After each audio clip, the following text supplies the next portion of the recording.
Donald Trump's return to the Oval Office has been about as smooth as his comb-over in a hurricane, and his recent meeting with French President Emmanuel Macron was no exception.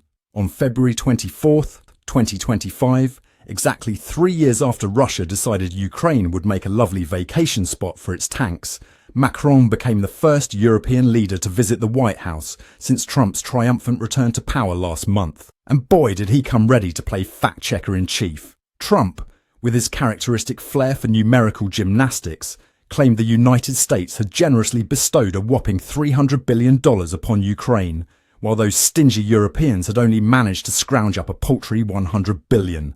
But Macron, armed with more facts than Trump has questionable hair products, wasn't about to let those decimal points slide into the realm of alternative mathematics. The French president, channeling the spirit of every math teacher who's ever had to correct a student's wildly incorrect answer, interrupted Trump's financial fantasy. No, in fact, to be frank, we paid, Macron declared, probably resisting the urge to pull out a PowerPoint presentation. We paid 60% of the total effort. He then proceeded to lay out the cold, hard facts. European nations and the EU have collectively committed around $258 billion in aid to Ukraine. That's more than double the US contribution of roughly $124 billion. It seems Trump's America First policy doesn't extend to fact-checking or basic arithmetic. But Macron didn't stop there. Oh no, he came bearing gifts, and not just a fact-checking calculator for the president. He also brought along a proposal for a European nuclear shield. This isn't your average umbrella, folks. It's a bold move aimed at beefing up European defence capabilities and reducing dependence on US military assurance. Because nothing says we're tired of waiting for Uncle Sam quite like offering to bring your own nukes to the NATO picnic. Now, if you're as shocked by these numbers as Trump's hair is by a gentle breeze, hit that like button and let me know in the comments if you think Europe's pulling its weight or if Trump's alternative math is adding up in your book. But let's not forget the real star of our show.